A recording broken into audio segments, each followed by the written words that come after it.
Salmos, la oración de Israel y de la Iglesia.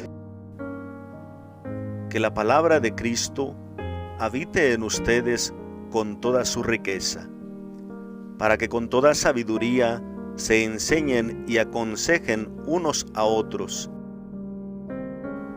y con un corazón agradecido canten a Dios salmos, himnos y cánticos inspirados.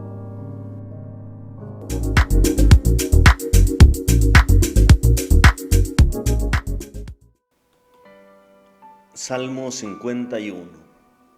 Misericordia, oh Dios, por tu bondad. Por tu inmensa compasión borra mi culpa. Lava del todo mi delito, limpia mi pecado. Pues yo reconozco mi culpa, tengo siempre presente mi pecado.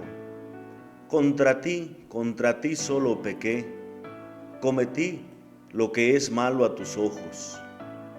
En tus sentencias tendrás razón, en el juicio brilla tu rectitud.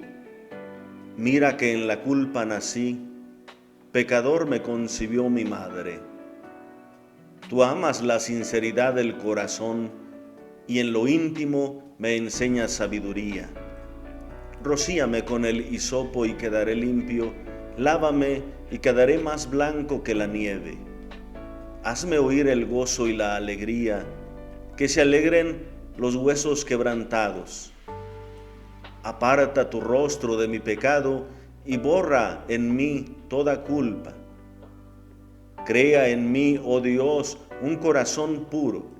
Renuévame por dentro con espíritu firme. No me arrojes lejos de tu rostro, no me quites tu santo espíritu. Devuélveme la alegría de tu salvación, afiánzame con un espíritu generoso. Enseñaré a los malvados tus caminos, los pecadores volverán a ti. Líbrame de la sangre, oh Dios, Dios Salvador mío, y cantará mi lengua tu justicia. Señor, me abrirás los labios, y mi boca proclamará tu alabanza. Un sacrificio no te satisface, si te ofreciera un holocausto no lo querrías. Para Dios el sacrificio es un espíritu quebrantado, un corazón quebrantado y humillado, oh Dios, tú no lo desprecias. En tu bondad favorece a Sión y reconstruye las murallas de Jerusalén.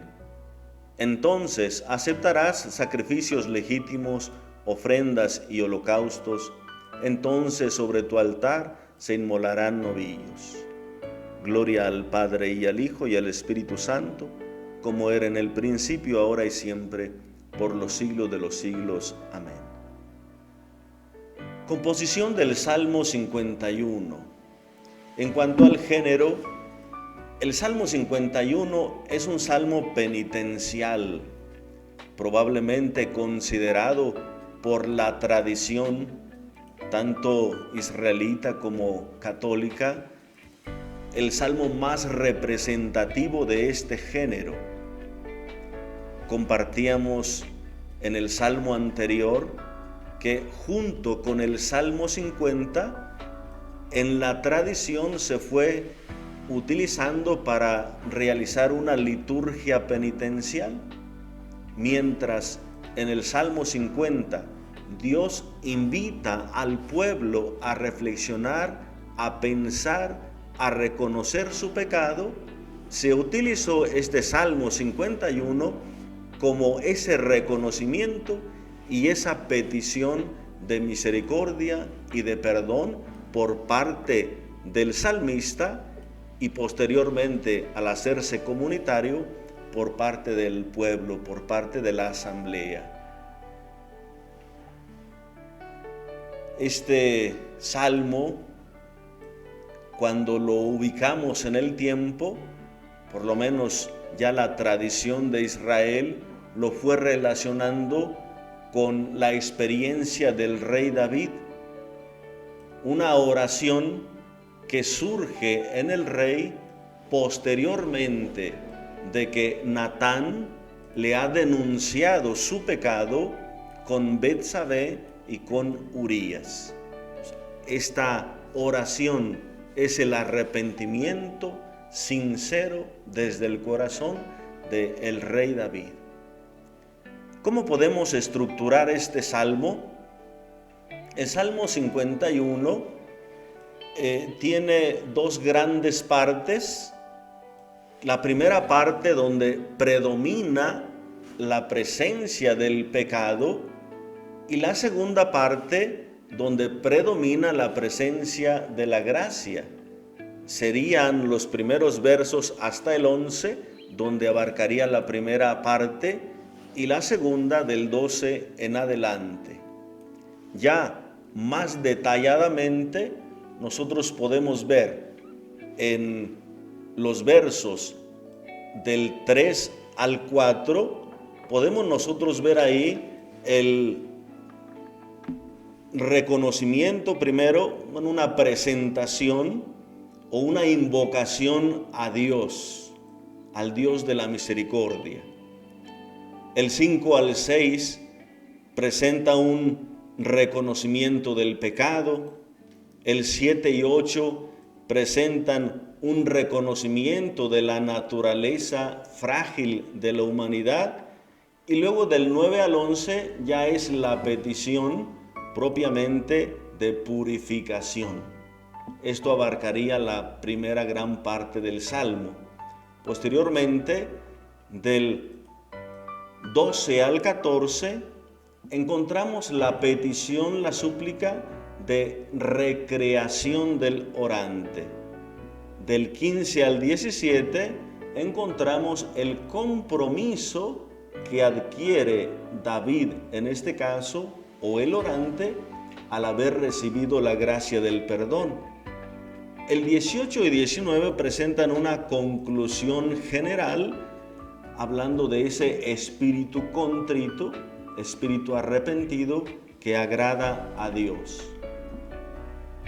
La mayoría de los estudiosos consideran que los versos 20 y 21 han sido agregados al Salmo para por lo menos motivar al pueblo a la reconstrucción del templo, a la reconstrucción del culto. Primera parte, vemos los versos 3 y 4 en esta breve introducción. Es interesante ver cómo aquí se utiliza el número 3, que es muy usado por los salmistas para hablar de la totalidad, un sentido pleno. Y aquí se presentan las acciones o características fundamentales de Dios como un Dios de perdón, de bondad, de piedad. Hay tres palabras con las que el orante se refiere a Dios: misericordia, oh Dios, por tu bondad, por tu inmensa compasión. Vean, misericordia, bondad, compasión. Se le pide a Dios que tenga misericordia, que actúe con misericordia, una actitud de Dios. Porque la naturaleza de Dios es la bondad. Por tu inmensa bondad, tu naturaleza es de bondad. Por eso te pido que tengas conmigo misericordia. Y luego, por tu inmensa compasión. La naturaleza de Dios es la bondad. La naturaleza de Dios es la compasión. Es propio de Dios el tener compasión. Por eso el orante acude a esta misericordia. Aquí el Salmo va presentando esta gran humildad del orante que se acerca a Dios, dándole su lugar, reconociéndole en su bondad y apelando primero a esta gran misericordia. Cuando ya se ve la persona humana, cuando ya se ve el orante a sí mismo, vean, también utiliza tres palabras: mi culpa, mi delito, mi pecado. Hay tres palabras que se utilizan aquí, distintas también en el lenguaje hebreo. Ahí se utiliza una palabra hebrea, se lee hatat, que hace referencia, o aquí la traducen como culpa. Pero esta palabra hatat significa errar, no dar en el blanco, equivocarse, hacer algo erróneo, equivocado, no es compatible con la naturaleza. Entonces es una equivocación, un error, una falla, una equivocación. Luego también se utiliza la palabra peshá, que aquí la traducen como delito, pero esta palabra hace referencia a la confusión, al caos, a la desarmonía. Entonces, con este errar de mi acción, este equivocarme en mi acción, he creado el caos, he creado la desarmonía, he producido diversidad, situaciones que el ambiente sano, el ambiente de paz se ha distorsionado, se ha cambiado. Y luego se utiliza la palabra auón o abón en hebreo también, que aquí se traduce como pecado, y este tiene un significado de transgresión. Ya es una referencia a un acto que se realiza en contra de la ley, o contrario a la ley, contrario al mandamiento, contrario a lo que se ha establecido. Vean cómo estos diferentes términos van dando distintos significados, pero al mismo tiempo el espacio o el ambiente personal que se afecta es distinto. El errar se refiere a la propia persona. Con mi pecado yo me he equivocado.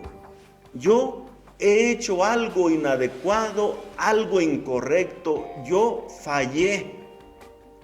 Pero este pecado también ha creado caos, afecta a otros, ha creado desarmonía con los demás, ha roto la armonía, ha roto la paz, hay dificultad, he creado esta situación adversa en el ambiente, en el espacio, en lugar, en mi relación con la naturaleza, en mi relación con los demás. Pero también este pecado ha roto la armonía y la relación con Dios. Por eso la transgresión, el fallar a una ley, el fallar a un mandato, es fallar a Dios. Entonces, esta parte introductoria es muy interesante con esta terminología distinta. Y también aparecen tres acciones que se le piden a Dios. Borra mi culpa. Borrar se refiere a saldar una deuda. Si ustedes recuerdan, por ejemplo, en una tienda, cuando alguien no lleva dinero y pide fiado, normalmente la persona escribe su nombre o el del deudor y la cantidad o lo que debe. Entonces hay algo que se queda anotado, una falta, una deuda, hay algo que se queda escrito, que estás debiendo. Entonces el orante le dice a Dios, borra mi culpa, es decir, salda la deuda. Yo me quedé en deuda, yo no puedo pagar. Tú eres el que puedes pagar por mí, tú puedes saldar esa deuda. Y luego dice, lava del todo mi delito, aquel delito o este pecado que había roto la armonía, que creó caos, Él puede limpiar, es decir, puede recrear esa armonía, puede volver a ponerme en comunión con mi ambiente, con mi espacio, con los demás. Y límpiame de mi pecado. Es decir, personalmente, límpiame. Yo quedé en deuda y yo me quedo impuro, entonces límpiame a mí de mi pecado, que yo también personalmente quede puro, quede limpio, que se restablezca la paz en mí, que se restablezca la paz en este ambiente que ha afectado por mi pecado. Entonces vean cómo interesante aquí.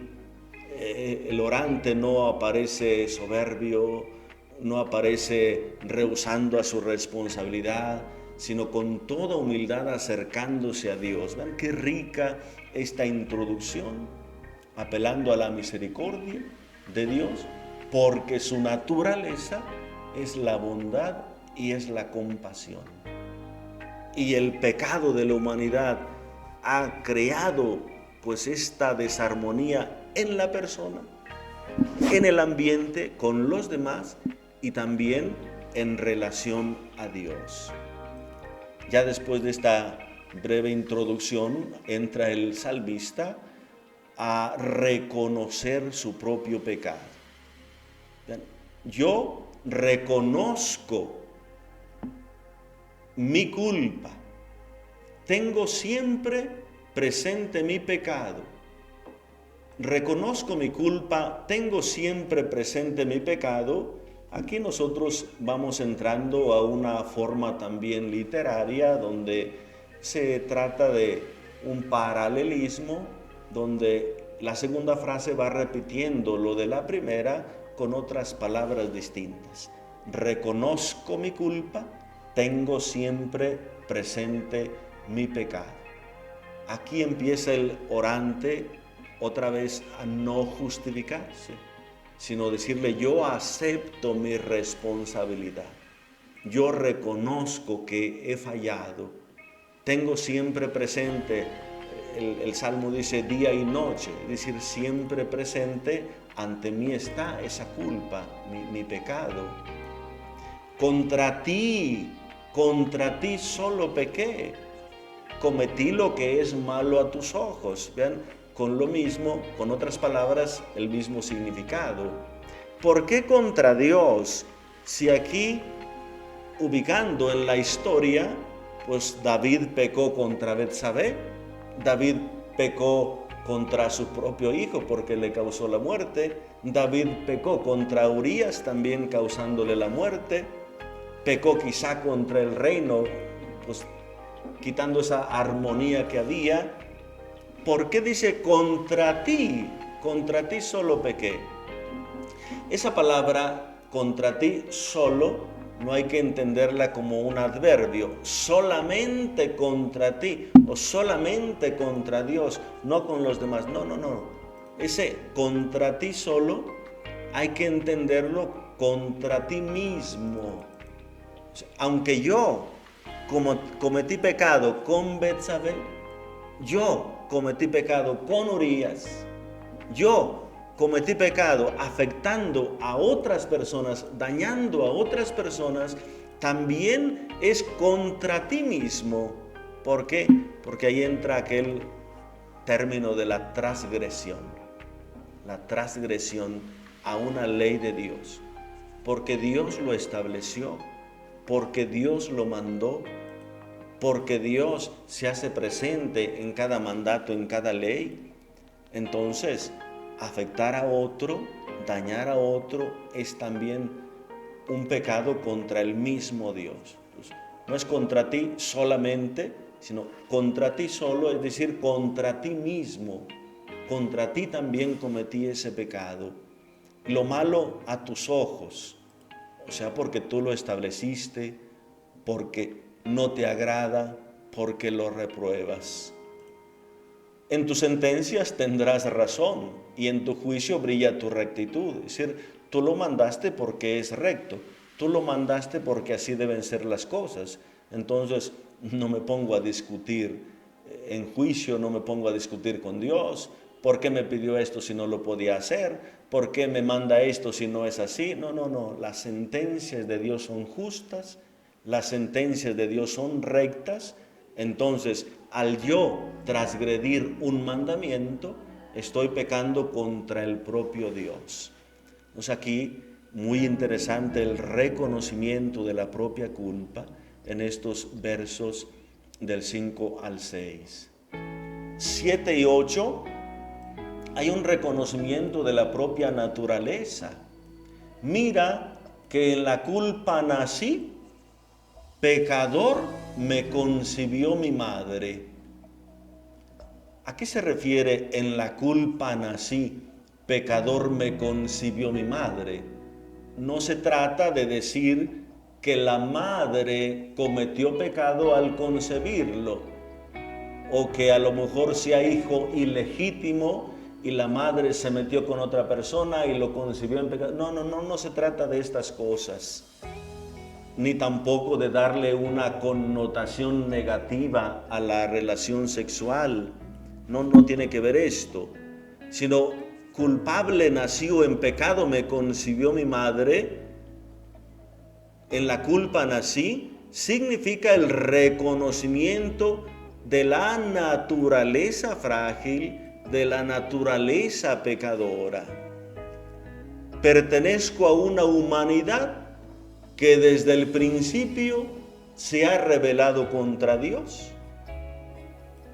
La teología moral también ha visto de alguna manera una referencia ahí al aspecto del pecado original. No es tanto de decir un pecado concreto, sino a esta naturaleza frágil, naturaleza pecadora de la humanidad. Y que ese pecado original produjo en mí inclinación al pecado, fragilidad ante el pecado. Pablo dirá después, no entiendo lo que me pasa, a veces quiero hacer el bien y no puedo, a veces quiero evitar el mal y no lo logro. Es esa inclinación hacia el mal, inclinación hacia el pecado, o el hecho de que nos cuesta, pues la liberación nos cuesta esa vida recta. Entonces aquí hay un reconocimiento, no es hablar de un pecado de la madre o nada de esto, sino de que se reconoce la propia fragilidad como naturaleza. Así, por ejemplo, como la naturaleza de Dios es perdonar, la naturaleza de Dios es bondad, la naturaleza de Dios es la compasión, pues el orante reconoce mi naturaleza es pecadora. No por la naturaleza original, no porque así lo haya creado Dios, sino porque esta naturaleza la adquirimos por el pecado, como una nueva disponibilidad o disposición de la persona. No porque originalmente al humano le corresponda esta naturaleza de pecado, sino por lo que se ha producido en nosotros. Por ejemplo, Isaías 48, en el verso 8 leemos, desde el vientre materno te llaman rebelde. Vean, otra referencia a este pueblo, te llaman rebelde desde el vientre materno, cierto reconocimiento de esa naturaleza frágil. Oseas 12:4, ya en el vientre suplantó a su hermano. ¿Vean? Haciendo referencia a Jacob, ya en el vientre materno suplantó a su hermano.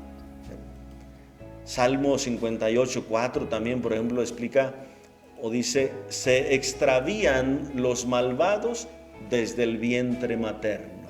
De alguna manera esa referencia al vientre materno, pues es ese reconocimiento de la fragilidad humana, que se va como adhiriendo de forma tan fuerte a la naturaleza que parece como que se crea una segunda naturaleza posteriormente al pecado. Tú amas la sinceridad del corazón y en lo íntimo me enseñas la sabiduría. Sinceridad, sabiduría interna, aquí para el salmista, consisten en reconocer la divinidad de Dios, reconocer su grandeza, su bondad, su misericordia, pero también reconocer la humildad y la fragilidad humana. Versos 9 al 11 es propiamente la petición de purificación. El hisopo eran unas plantas que se utilizaban para, por lo menos, los ritos penitenciales. Parece ser que el hisopo se utilizó para rociar con la sangre del cordero a las personas que participan en ese acto penitencial, que se rocían con la sangre para significar la purificación. Y también parece que ya en actos penitenciales posteriores, pues el sacerdote o aquel encargado del templo también rociaba con agua a las personas, con este hisopo, rociaba como un signo también de purificación. Entonces aquí lo que está pidiendo en esta liturgia penitencial el orante es purificación. Rocíame con el hisopo y entonces yo quedaré limpio. Lávame, quedaré más blanco que la nieve. Es una petición a Dios para que mediante estos signos ya visibles, pues pueda Él de alguna manera experimentar su salvación, su perdón, su sanación. Hay signos, hay cuestiones internas, este reconocimiento interior, sinceridad del interior, pero también a veces necesitamos estos elementos simbólicos más físicos, más palpables, y pues uno de estos signos es el rociar con agua. Hazme oír el gozo y la alegría, que se alegren los huesos triturados, quebrantados. Es decir, el dolor se experimenta en todo el cuerpo, como a esos huesos que no tienen vida, de los que habla, por ejemplo, Ezequiel capítulo 37. Esos huesos sin vida tienen que reflorecer o llenarse de carne, de nervios, para que puedan volver a tener vida. Entonces, hazme oír el gozo, parece que también puede referirse a una palabra quizá que el sumo sacerdote expresaba para escuchar: Dios te ha perdonado, o Dios te sana, o Dios te salva. En esa experiencia del perdón hay signos visibles, el rociar, pero también hay signos audibles, que hay alguna palabra del sacerdote que expresa esa reconciliación o ese perdón. Hoy para nosotros pues tenemos la imposición de mano del sacerdote que nos confiesa, y también aquella palabra: yo te absuelvo de tus pecados, vete en paz, una frase tomada también de Jesús. Pero yo te absuelvo de tus pecados es una palabra, una frase que me hace producir el gozo. Entonces, hazme escuchar el gozo, significa hazme escuchar esa palabra que produce en mí el gozo. Aparta tu rostro de mi pecado, borra en mí toda culpa. Es decir, no veas mi pecado, bórralo. No veas mi culpa, bórrala. Entonces, este verso 11 de alguna manera concluye la primera parte de reconocimiento del pecado y la petición de perdón. La segunda parte del Salmo es esta parte que ya está más cargada de la gracia, el reino de la gracia, donde se va a manifestar el perdón. ¿Qué es lo que le pide el orante a Dios? Una recreación. Crea en mí, oh Dios, un corazón puro. Renuévame por dentro con espíritu firme. Vean, la palabra crear es una palabra que se refiere a Dios, una acción que se refiere a Dios. De la concepción un poco más occidental, La palabra crear hace referencia al sacar de la nada, al producir algo de la nada. En la concepción más oriental, la concepción más hebrea, crear significa también establecer un orden, establecer una armonía. Por eso el texto sagrado, cuando habla de la creación, no dice que en el principio no existía nada y Dios habló y dijo que existan. No inicia así, sino el texto dice, en el principio era el caos. Cuando Dios creó todo, era el caos, la desarmonía, la confusión. Entonces Dios crea dando armonía, dando orden, estableciendo el reino de paz. Entonces, la palabra crear significa tanto sacar algo de la nada, como también dar orden, crear una armonía en el universo, en el espacio, en el ambiente. Y como el pecado produce la muerte, entonces el orante le pide a Dios la intervención, así como hizo al principio, que dio orden a todo el universo, creando y armonizando, que este mundo que por mi pecado se desorganizó, se creó el caos, la confusión, Dios con su misericordia y con su perdón restablezca otra vez esa armonía. O sea, recreé esa armonía en mi persona, en el ambiente que yo afecté. Por eso crea, Señor, en mí un corazón puro. El corazón para el israelita es el centro de todo. Hoy nosotros hablamos más de la inteligencia, pero para él era el corazón. El corazón es la base de las decisiones, la base de los ideales. Donde está tu tesoro, ahí está tu corazón. O sea, tu tesoro es donde pones el corazón. Lo que tú buscas, lo que tú anhelas, es lo que está en el corazón. Jesús también dirá, la boca habla de lo que está lleno el corazón. O sea, lo que ya aceptaste, lo que ya decidiste.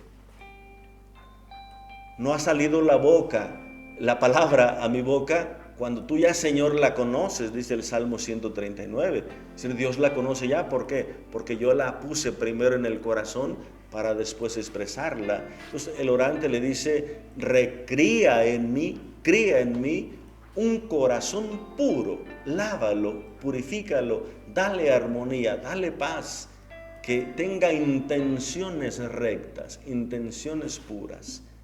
Y un espíritu firme, o sea, esa voluntad firme para crecer, para avanzar, para vivir conforme a tus leyes.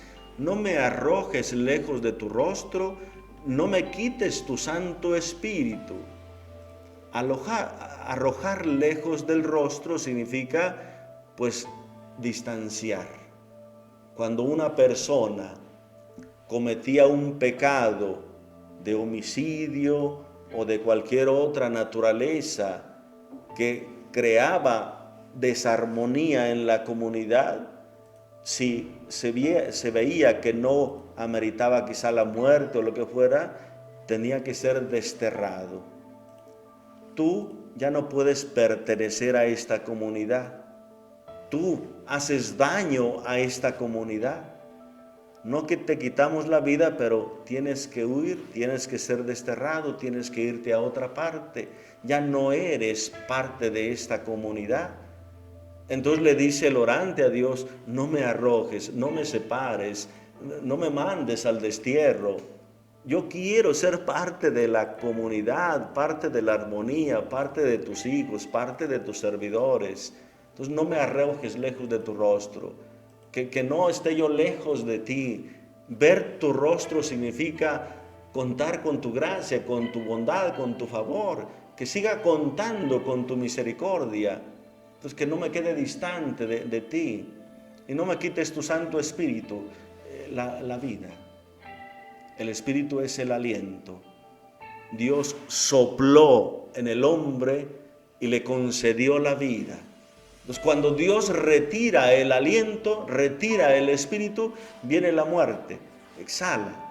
Y cuando Dios da su soplo, da su espíritu, se produce la vida. Entonces, no me quites tu Santo Espíritu, ni me destierres, ni me hagas morir. Mi pecado merece la muerte y merece el destierro, pero tú, por tu bondad, me recreas, me restableces en esta armonía de la comunidad para que yo no tenga que huir y tampoco tenga que morir. Entonces le pide el restablecimiento. Devuélveme la alegría de tu salvación. Afiánzame con un espíritu generoso, es decir, un espíritu que pueda entender y vivir en la donación, en el dar la vida, en el producir el bien, en el producir la armonía. Yo, que con mi pecado creé la desarmonía, ahora con mis obras pueda producir el bien. Los versos 15 al 17 manifiestan el compromiso del orante. No se trata de que, pues ya el Señor me perdonó, ahora le seguimos dando vuelo a la hilacha. Ya el Señor me perdonó, así que no pasa nada.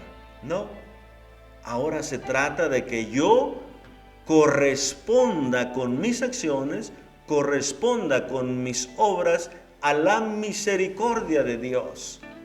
Que yo adquiera un compromiso. Y aquí se expresa ese compromiso que asume este orante. Enseñaré a los malvados tus caminos, los pecadores volverán a ti. Yo voy a ser un ejemplo, yo voy a ser un testimonio viviente de que tú eres misericordioso.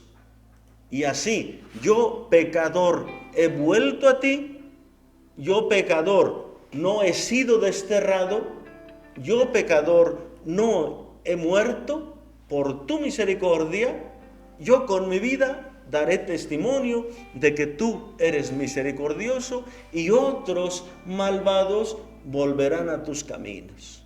Enseñaré tus caminos a estos que han caído también en pecado. Entonces esos pecadores volverán a ti. Incluso aquellos que se han distanciado, que han sido desterrados, volverán a ti. Ser testimonio para otros. Yo me comprometo a esto, dice el orante, para ayudar a otros. Mateo, por lo menos cuando empezó a seguir a Jesús, lo invitó a su casa a cenar e invitó a otros.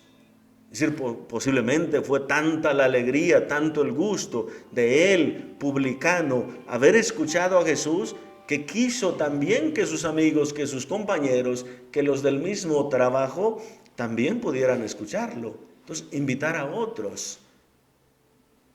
Líbrame de la sangre, oh Dios, Dios Salvador mío, y cantará mi lengua tu justicia.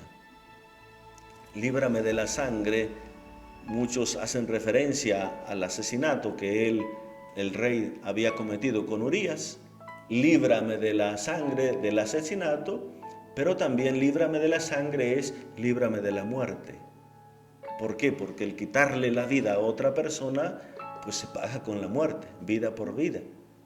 Entonces él merecía la muerte, líbrame de la sangre, es otra petición, líbrame de la muerte. Ya esto lo había dicho antes, consérvame tu espíritu, líbrame de la muerte. Pero ahora más bien es como condicional. Si tú me libras de la muerte, ahora que con tu perdón me libras de la muerte, yo cantaré tu justicia. Mi lengua proclamará tu justicia, es decir, tu bondad.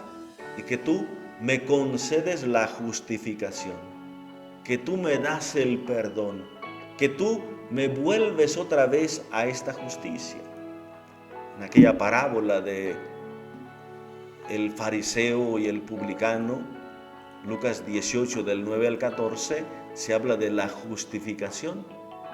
Este bajó a su casa justificado, pero el otro no.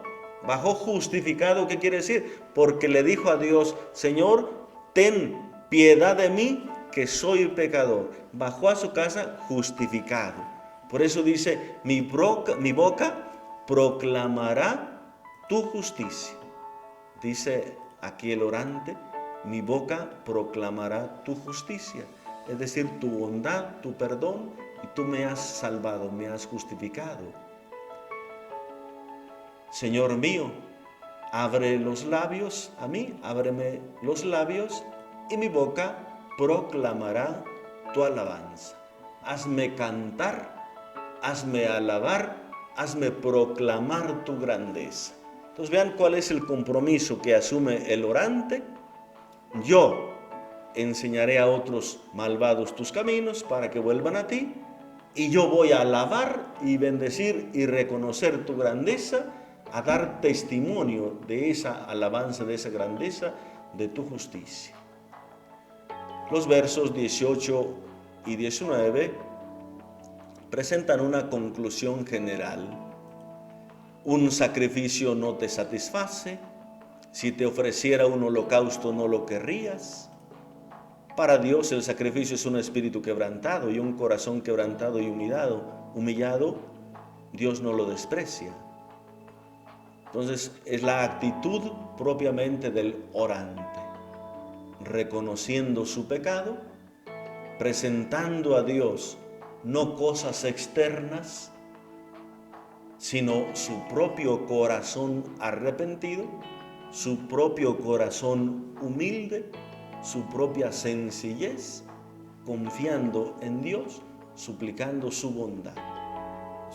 Ese es un verdadero arrepentimiento, un corazón contrito, un corazón que sufre por haber roto la armonía con Dios, por haber transgredido las leyes de Dios, por haber fallado al mismo Dios, pero también por haber creado la desarmonía con los demás, con el ambiente, y por haber errado personalmente, por haber fallado, por haber creado también un mal a la propia persona, un daño.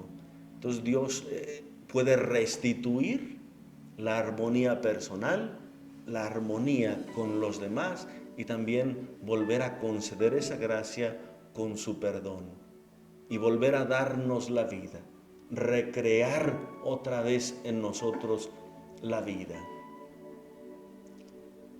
Los versos 20 y 21, la mayoría de los autores considera que han sido agregados en un tiempo posterior al salmo original.